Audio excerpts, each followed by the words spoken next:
For those of you who are not familiar with Bill, he has led 4 companies of his own as CEO and was a partner and executive in 2 others. His businesses have ranged across industries from startup to over $550 million. For the last 15 years, Bill has coached and trained around the world on business growth and leadership skills, particularly the scaling up and Rockefeller habits that he first encountered more than 20 years ago. He's trained thousands of people around the world and is now the host of the Scaling Up Business podcast. Before we begin, one administrative matter. As always, we want this to be as educational and informational for all of you as possible.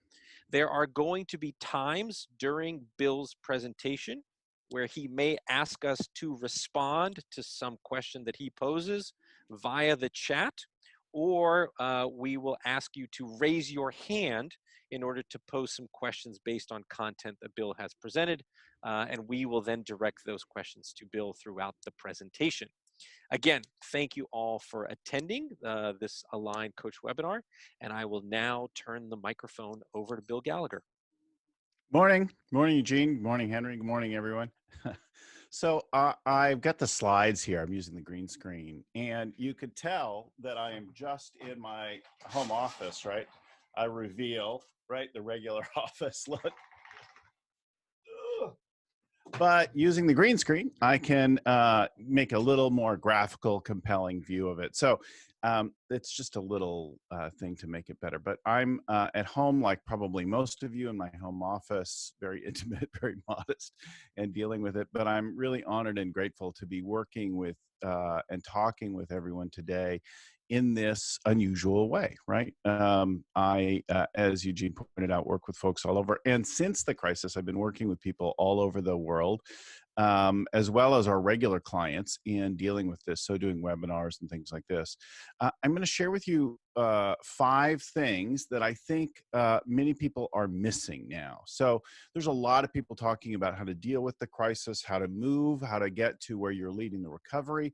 I want to talk about that, but I want to talk about 5 moves that I think people are missing that I'm currently working with clients about. I'm going to share some of that stuff somewhat anonymously with you. And then I'll also tell you some of the experiences that I've had that sort of led to these things, but they're totally consistent with our world of scaling up. And as Eugene mentioned, I'm a host and a coach and very involved in this. So the first one up for me is this notion of leading without a plan. I think very often our entrepreneurs, CEOs, and especially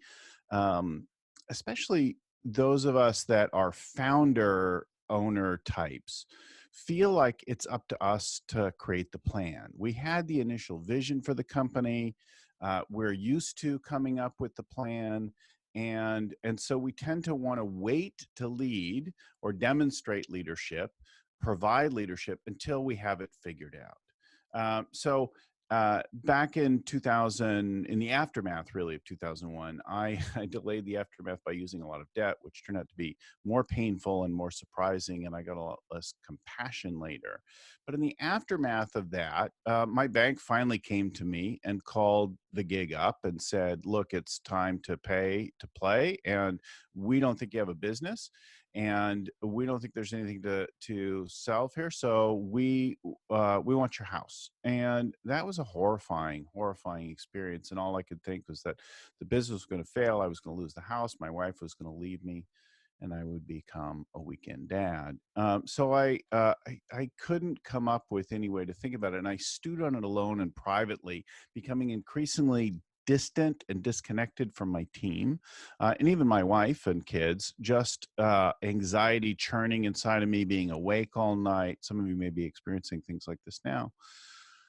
And I didn't know what to do. And I felt like it was my responsibility to figure the way out. People looked to me for guidance and what to do. And I didn't have the answers. It wasn't until I realized that I was beginning to plot how to survive the collapse of the business that I realized that I had given up, that I didn't have a plan. So now I was looking for plan B, C, D, and so on. which is nothing wrong with that. But my wife said to me, listen, I'm not going to leave you. She got me to name my darkest fears. I'm not going to leave you. The family's not going to disintegrate over this. We'll figure it out. You and I have both started business before. The business we were running at the time, she was the founder of, actually. But what is the lesson or the message that you want to give the kids about dealing with adversity, about operating in a time like this? And that was a really powerful question, it turned out, because I saw in like a blink that what it was that I wanted to teach them, even though they were very young back then, was to face adversity, to not give up, to fight. And so I was lit up by that, but I still didn't have a plan. So I went to the team and I leveled with them and I said, listen, here's the situation. The bank's called the loan. We've got to settle. They want my house, but I'm not going to give up. I'm going to fight. I'm going to fight to the end, till the sheriff's locked the door, like that kind of thing. And I would love it if you'd stay on the team. If I want each and every one of you here, but I understand that you may be afraid and you may need to take care of your families. So if that's the case, I understand if you need to go, but I would really love your partnership and support. And I don't have a plan, but I do have a promise to make, and that's that I'll fight to the end and I will be honest with you. And that was like, a complete shift because I'd been hiding the situation.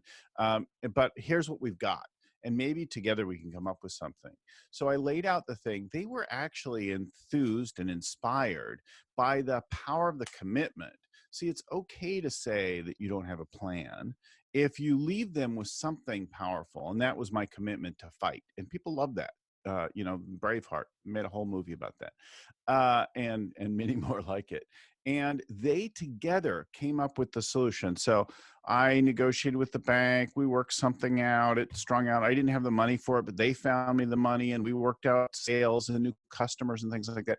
The net result of the end of this was that over the next year, we doubled the company. We sold off things. We jettisoned stuff. I'll say more about that as we go through. But even now, this matters because there are people that you're not communicating with. There are people that you're avoiding, or conversations that you're avoiding. And it's not necessarily just the employees. It might be vendors, partners, customers, your community, that kind of thing. So first up is, what are you avoiding and where could you do it? I was talking with the head of a company in the conference space recently, and he's like, I don't know, my team's looking for me. They want direction. They want to know real concrete things. I said, that's not your job. It's not your job to come up with it. And he's like, really? Like, that's what they want from me? I'm like, of course they do. We all want that. I'd like somebody to tell me what to do, to how to help our clients and how to navigate out of this. So what is it that is your job? It's your job to go in there and provide leadership. Say, we're here, we're going to fight this if that's what you're going to do, and we're going to reinvent, and we're going to come out of this, but I don't have the answers. We're going to figure this out together, and you're have something to contribute. So first question up, we're going to open it up and give you a chance to think. So take a minute now. Who is it that you need to actually reach out to? Where are you avoiding being a leader? Where are you avoiding speaking to something? Where are you avoiding a conversation or addressing something, or even just showing up as a leader? So first question out for the group. Yeah, so if you have a response that you'd like to share with us, please do so either via the chat, or you can raise your hand and we'll allow you to ask the question live. So everybody ought to look for one thing, one community. Even if you've done this with the employees, maybe there's a customer segment that you haven't addressed, or business partners. Where is it? Bill, I'll ask the question. What about Yeah. people who have invested in your business, your investors? It's a great conversation to have, right? I was having it forced on me by the bank at that time, but I could go to other partners and investors and say, listen, here's the situation we're in. And they may have ideas. They may have resources. They've got sunk investment. They don't want you to go BK. They don't want you to fail. They were enthused by your leadership, by your team, by whatever. Whether they be lenders or investors, they're interested, and they've all got friends and networks and Rolodexes and that kind of thing that could potentially be of service to you. Right? And they might have ideas. A super useful question. So if you don't have a question about it or something you'd like to share verbally, type it into the chat if you can do that, so we can see a range of it. And you can be anonymous and oblique with it. But we're going to do this as we go through each of these 5 things. Just a quick check-in.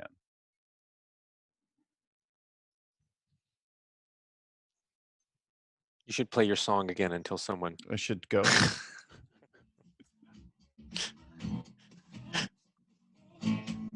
What's the move?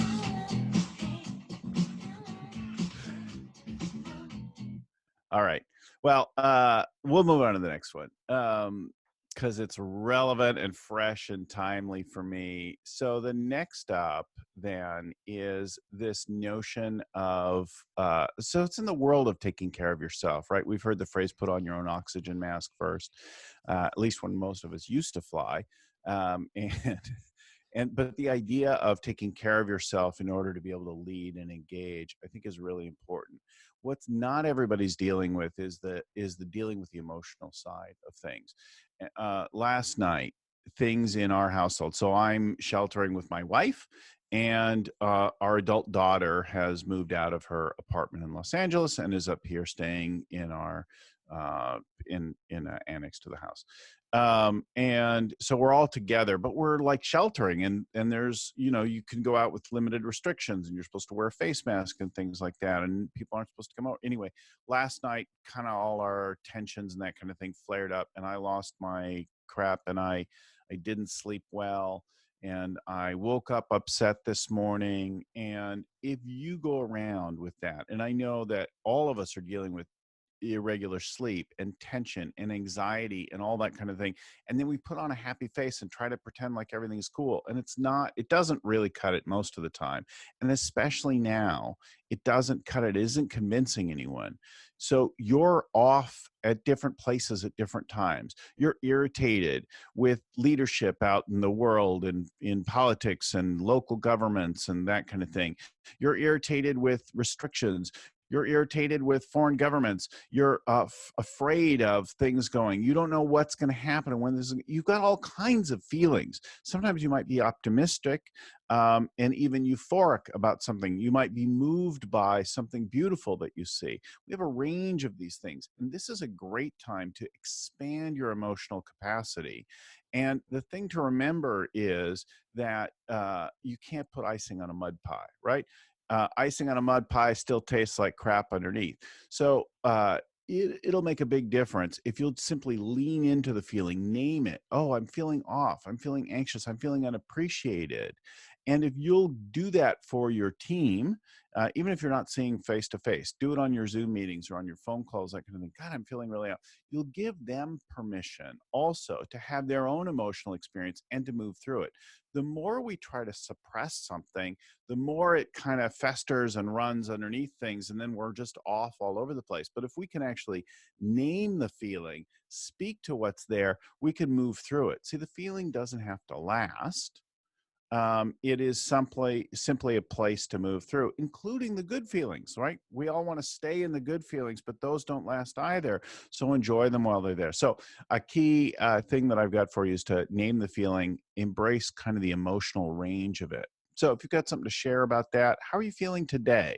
Love just a temperature check from everyone. How's it going? How are you feeling right now? How'd you feel last night?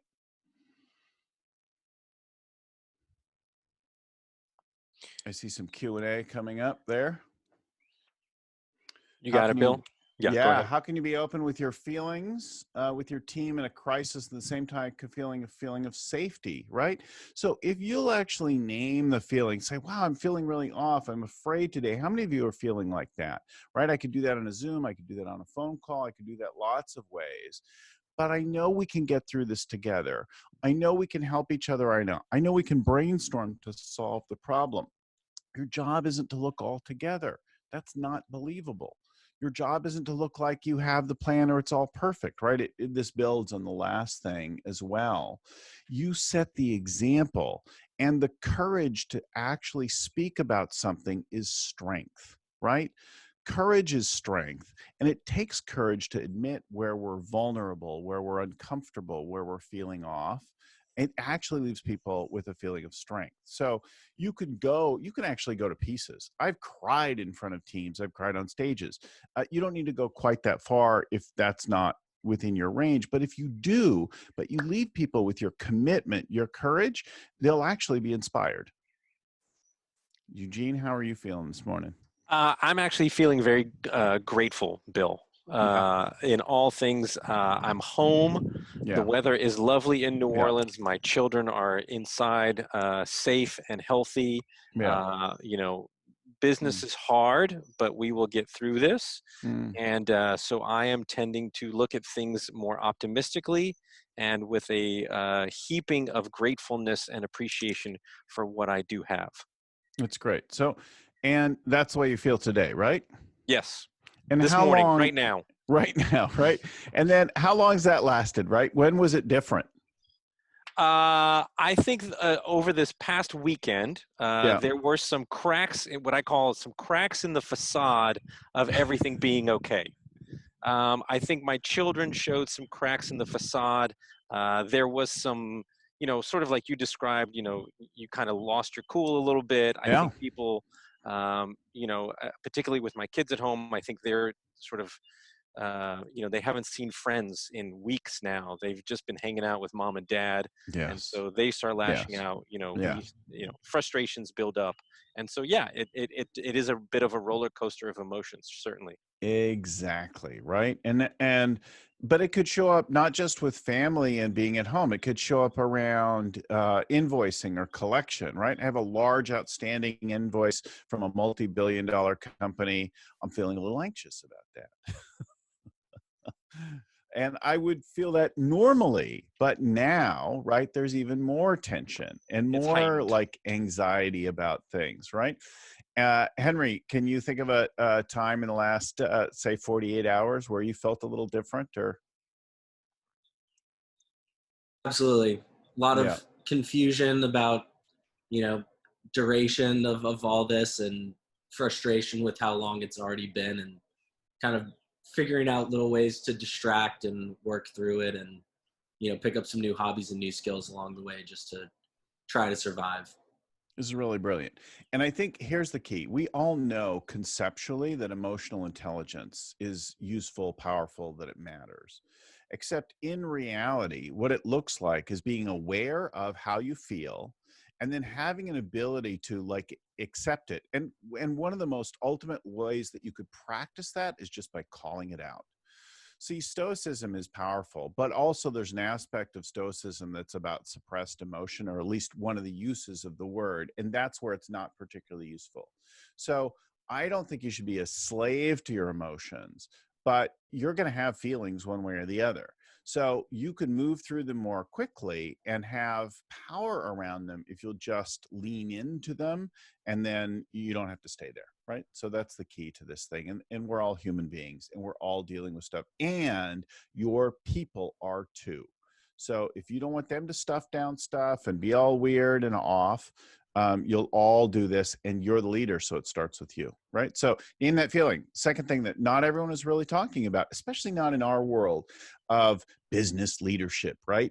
That has a particular kind of a masculine flair to it, goals oriented and plans, and I'm all about that myself. But I have a range because I'm a full human. All right, so next up, this is a really, really powerful one. And so I'll tell the story first. But in 2009, right, another downturn, I was running the same company with my wife, and we had recovered and we were coming through things. And we were still grappling with business problems, but suddenly there was a big recession. And our line of fashion jewelry was bought by women mostly for themselves. And suddenly they didn't feel cool about buying things for themselves, and especially not the blingy, fun, expensive things that we were offering in upper scale department stores and so on. So suddenly, again, it looked like we had no business. And overnight, and sales plummeted and so on. And this time, it seemed like it was a little less in our own control and more kind of universal. And once again, I thought, I might lose the house. I might, like that world. And like, wow, how am I here again? But I was. So this time, I didn't have the same fear about keeping the family together and that kind of thing, but it did seem like the future was completely uncertain. So well, my wife and I looked at each other. Yeah, I said, "What are we going to do?" And we said, "Well, this is what we got. This is what we're working on. Let's see what there is to do here." And so I went first to buy us some breathing room. And I needed to buy some room to maneuver and to think about what the way was out of things.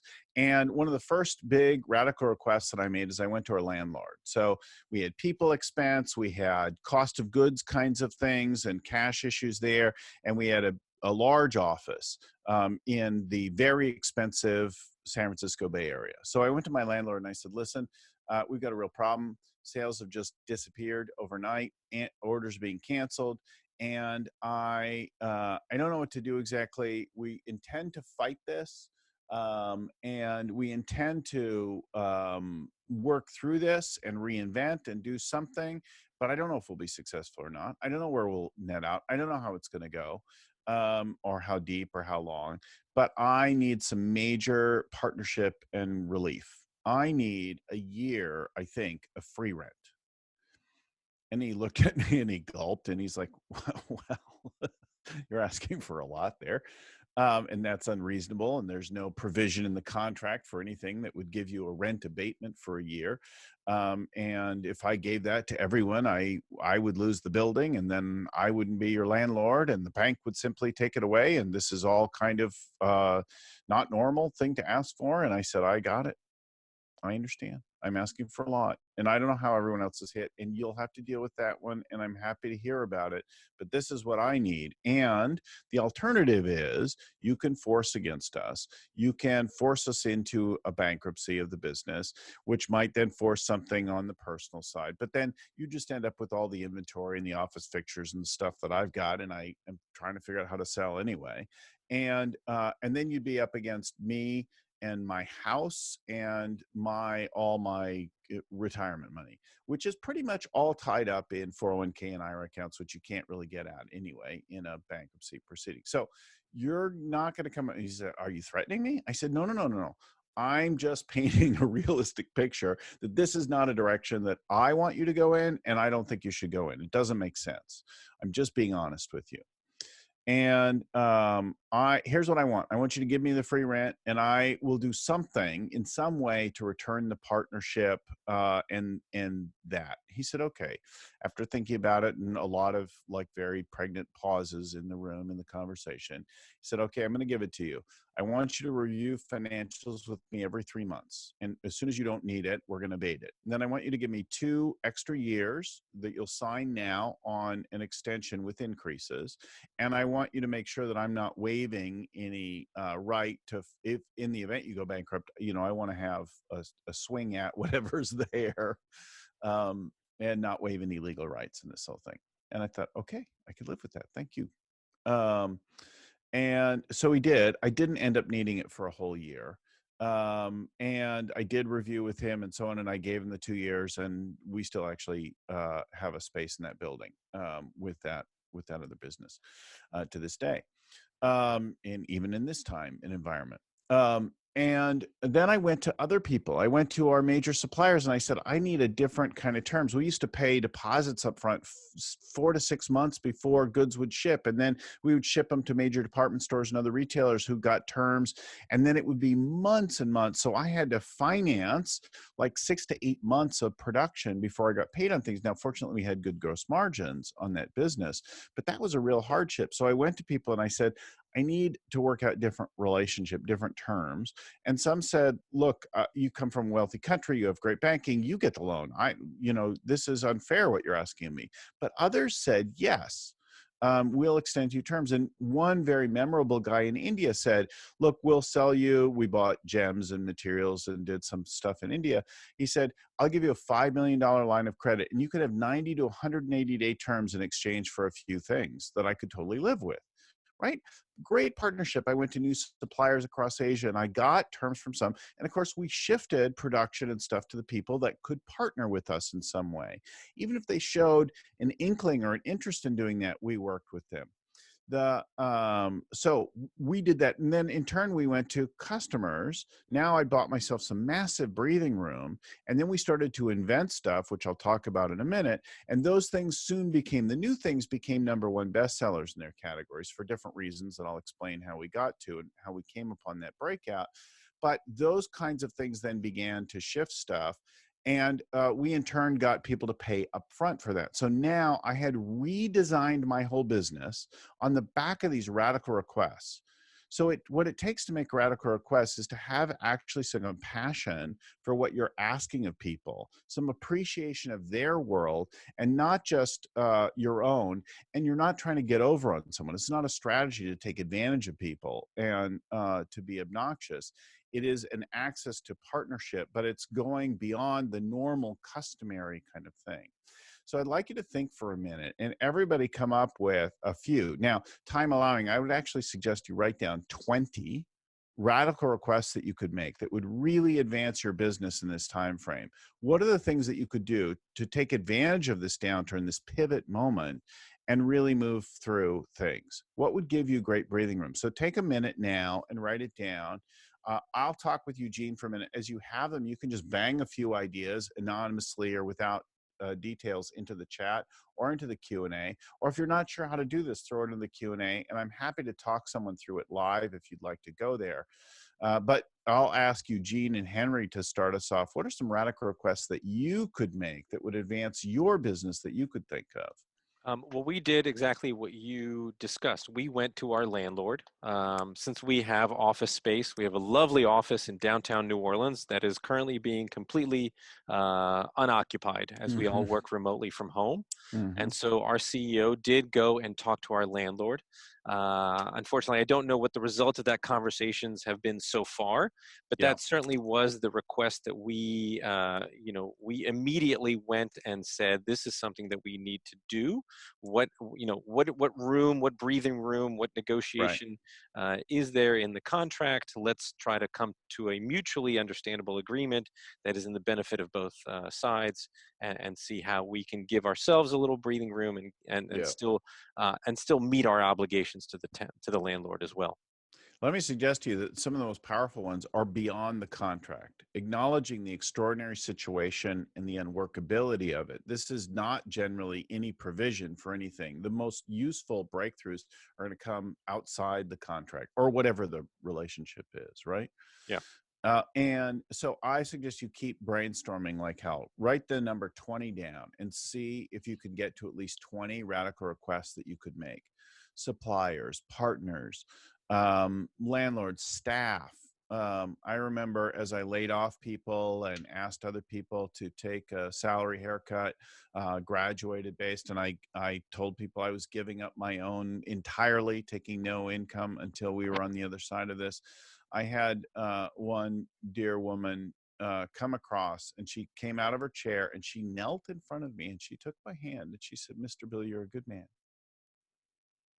And I'll go get some other work to work between from here to there. I know how to deal with this kind of thing." She said, "And if you need me to, I'll come in at work at night and I'll work for free."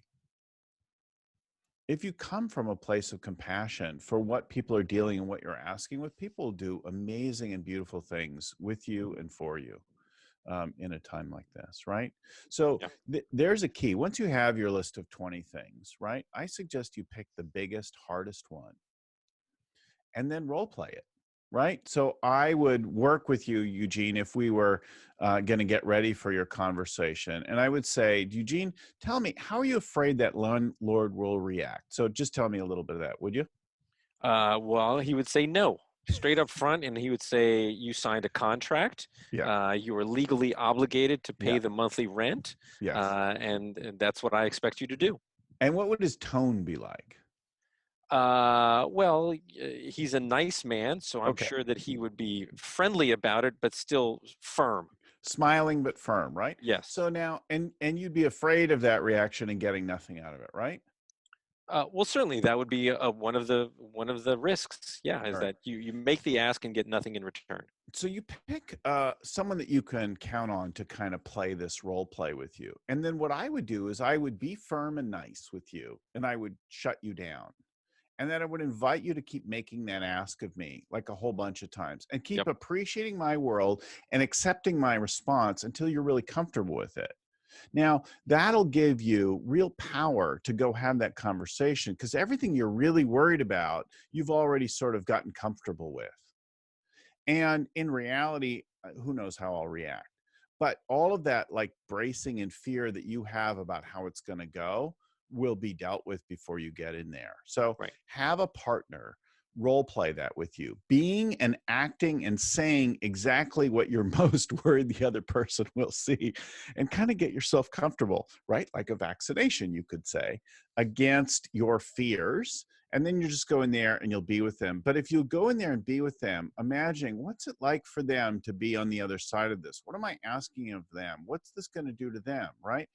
You want to think about that they're going to have all their tenants who are not occupying the building asking, then they're going to have to go have a similar conversation with their bank, which is in fact probably what needs to happen. So questions or comments from people? No. Let's just put a call out real quick and give people 30 seconds to ask anything. We'll do another wrap at the end, but has anybody got one they're like, well, I could never ask for that? Or how would you go even asking about something? You could type that in or put that in the Q&A if you've got, or raise hands as we go through. And if not, we'll move on. Okay, good. All right, so the next up is about flexible execution. I think most of us are really dealing with this right now. We've gone to working from home. We're doing what we can, where we can. If we had a restaurant, we're now trying to work with delivery services or delivering ourselves. I know one great a friend of ours, company in Phoenix who's got restaurants, has decided to do their own meal delivery. So they've got their kitchen and their front of house staff doing the delivery. The kitchen's making the meals, the others they're doing their own thing to try to keep everyone as fully employed as possible, and they're working in that way. I think we all see people, so others with technology business are working from home, information workers and so on, where they can do that, and then others are trying to adapt, but not everyone is able to. Here's the thing that I noticed: people have moved their meetings online to things like Zoom and the Google Hangout meetings and Skype and that kind of thing, and they're making more phone calls and they're doing that kind of thing. And then my brother's working in office and they're wearing masks and they're working separately because they have a distribution business and they're supplying necessary things to people, and so they're working in modified ways. The thing that I notice that people are not doing right now is our Rockefeller habit number 10, right? And it's the idea of visibility. Are the plans and performance of the company visible? Does everyone know how we're doing? And I think that we're missing something here that could make a difference. Are your dashboards, your situation rooms moved online? There are probably other things that you could do, but this is one big one that I notice. Do people really know where the company stands? Are you keeping them informed with some visible displays? And are you updating and thinking about what metrics really matter right now as you move through this crisis to whatever comes next? And a great solution for this is the Align to-do or the Scaling Up Scoreboard. This is a great tool. If you're not using this now, this would be great. If you're using it in a limited way, it might be a time to expand the number of people that have access to it.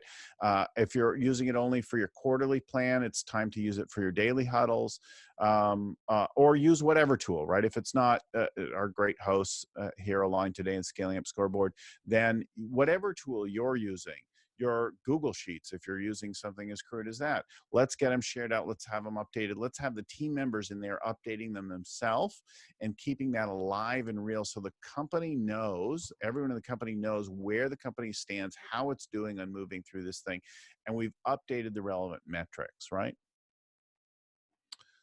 I know that this one is near and dear to Eugene and Henry. No, Right? and listen, I'm happy to share an example of one of Yeah, our please. customers. We have a client that runs a series of physical therapy locations. Yeah. And obviously they've had to close some of their locations, lay off some of their staff, but the staff that is still there Yeah. They have put all of them on the application so that they can still participate in daily huddles, even though they're completely remote, and they have access to all of that dashboard information and update KPIs so that the senior leadership can still know exactly how well individual employees are performing and executing to get a sense of how their business is going. Yeah. Yeah. So, before anything else, before I move, any question, comment, or anything like that from people? I think you got to think about updating your metrics and the visibility of all of those things. You got to think about your meeting cadence. You got to update priorities if they no longer apply, if you set them Yeah. before things melted down, right? So all of the execution has to get updated and modified in light of this time. And I think a lot of us are talking about, the big one I notice is that the dashboards have sort of disappeared for most people. All right, so another kind of key marquee story. This is one that produced multiple years of breakout. So there were a number of problems that we struggled with in our last business, but when 2009 came and gutted the whole business, and I did all these prior steps to give myself some breathing room. The next thing that we did is we looked for the happy story, the silver lining, the opportunity. And the key to this is to become a trend spotter. In our world, we have something called the SWET, or the Strengths, Weaknesses, Trends tool, the SWT, you'll hear it referred to. But the key to this is looking at trends beyond your own industry. So we start with our industry. What's happening? I have a restaurant. Great. Nobody's coming in the restaurant. Great. What are they doing? They're eating at home. They're cooking more. Okay. They get tired of that. They're doing homeschooling there, that kind of thing. How could we deliver them? Or maybe there are other people who have to work, but who can't eat and who are exhausted, like medical ER staff, right?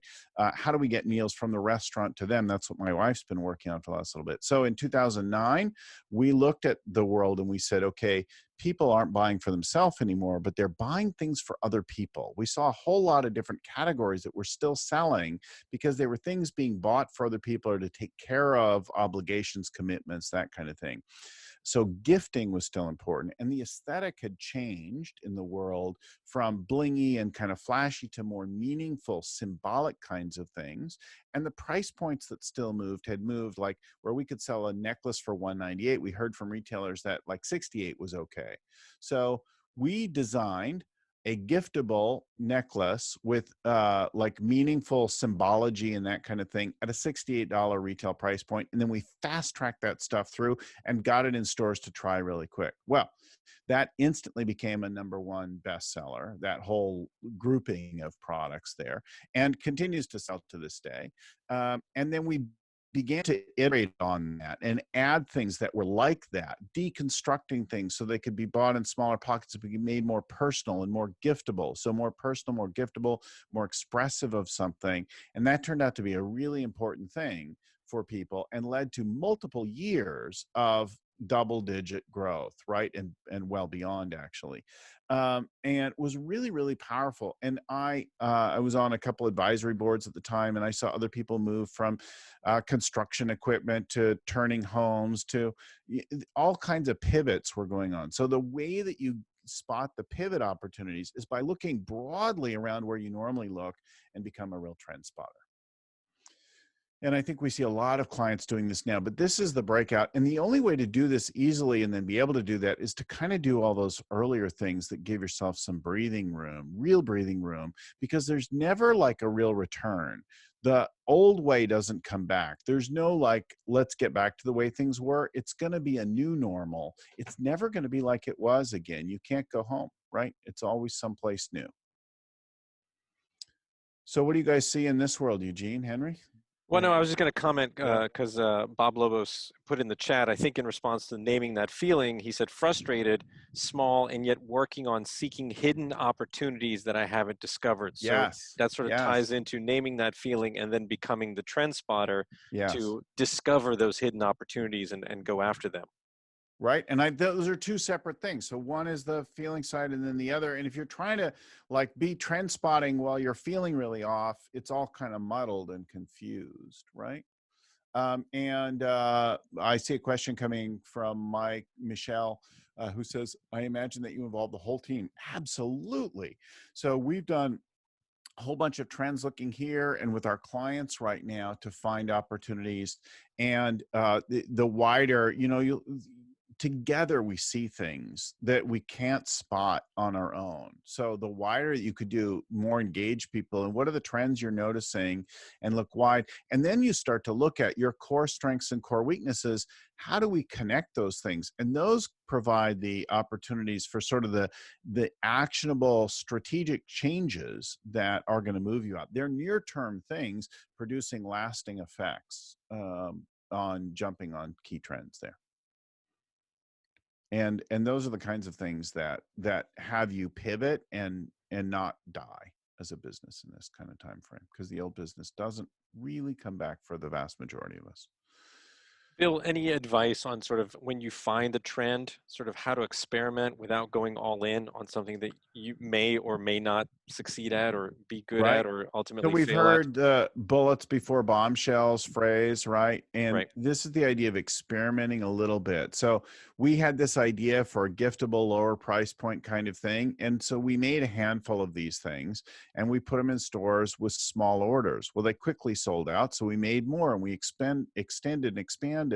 And we started to bet bigger and bigger on that stuff. Before long, we had many millions of dollars moving out through the retail channel as a result of those things. But it took a little while. It started to build quickly, but our first bets were small because we didn't have a lot that we could bet at that time, right?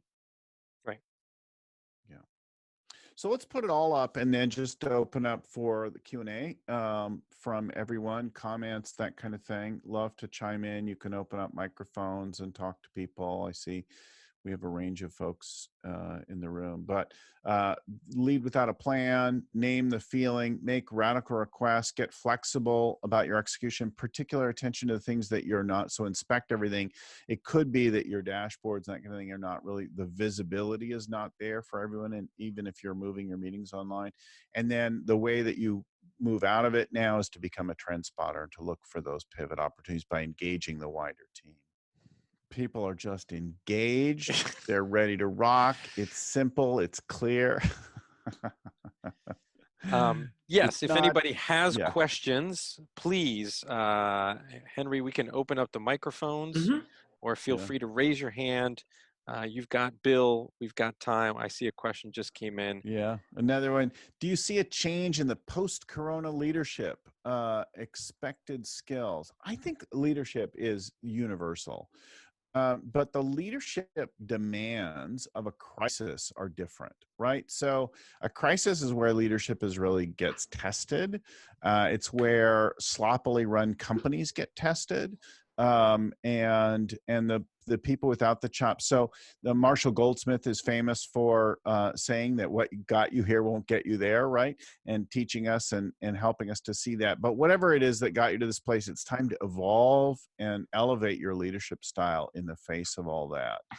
It's time to level up to whatever it is that you started. Now let's go beyond that, right? Bill, can you talk a little bit about competitive strategy and how to react to what competitors may be doing, or if they're competitors who are faltering, how to take, how to best, edit your strategy to take account for that? Well, if you're really powerful and quick with this whole radical request bit, and you buy yourself a ton of breathing room, not just with your landlord, but with all the people in your world that are dealing with that. Some businesses will falter, and there may be real opportunities to buy other businesses. Many of our clients are also being approached already to say they're seeding, feeling it being felt out by competitors, by investors, by private equity. Are you interested in selling? And these people are clearly looking for folks who are right on the edge, who are going to go belly up right away. But there will be opportunities to buy things, certain assets, customer lists, key technologies, team members, that kind of thing, right? So I think that is, there's a key move there competitively. I think you're awful busy. Like, to worry too much about the competition can sometimes be playing not to lose, rather than with your own eyes on the prize of where you're trying to go, running your own race, clear about what the win looks like for you. But there could be opportunities to to buy up key competitors. As we've seen, the SWT, a lot of coaches will talk about, blanking the name, Group Delphi here in Alameda. Justin Hirsch, also a member of the local EO, used to be YEO chapter down here, and they grew their business by seeing opportunities for competitive acquisition out of doing the SWT exercise, the sweat trend spotting, right?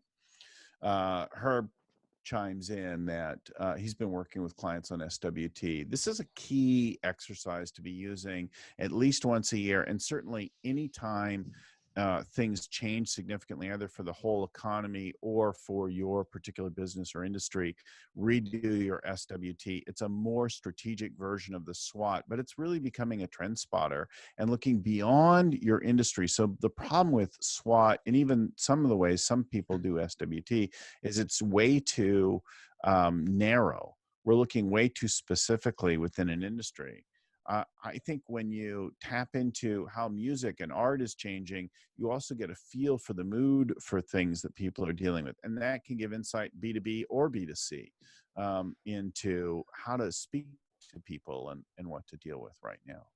So ties in both of those things. All right, any other questions or comments from those that are still with us? Give everybody just another minute or two while we have Bill here as a great resource. Please take advantage of having him and his time, which he has volunteered to be here with us today. If you have any questions, please go ahead and post them. Well, I'm really grateful for the opportunity to share what we're doing. Already, our business has moved in. We've added clients and engagements in this time frame already, and our clients are already beginning to see opportunities for pivot and movement and taking ground. Even some of the ones who are the hardest hit, like we work with a couple people in travel, tourism, and events and things like that, and they're already making adjustments in this time frame, finding the path out through to whatever comes next. It's not back, it's forward, right? And that's really a great privilege. To be a coach in this time is actually to be hugely in demand for people, and a real honor to help people navigate through things, not simply when things are going well and easy in the world, right? Yep. If there are no further questions, Bill, thank you very much for a great presentation today. If any of you have any questions about how to use the Align or the Scaling Up Scoreboard software tools to help you execute flexibly, like Bill encourages, please don't hesitate to contact your Align advisor directly, or you can go to aligntoday.com. Also, I mentioned at the beginning, but please be sure to check out Align on LinkedIn, Facebook, or Twitter for our daily dose of advice video segments, where we have been interviewing business experts like Bill and other coaches from around the world on topics that may be helpful to you and your business. Thank you again, and please mark your calendars. Our next coach webinar is going to be on May 19th, 2020, when Andy Clayton of Petra Europe is going to be presenting on how to do planning with your teams virtually as a result of the COVID-19 crisis. So we hope you will join us. Till then, thank you so much. Please stay safe, and we hope that you have a great day. Thanks, Bill. Thank you, guys. Yeah, thanks, everyone.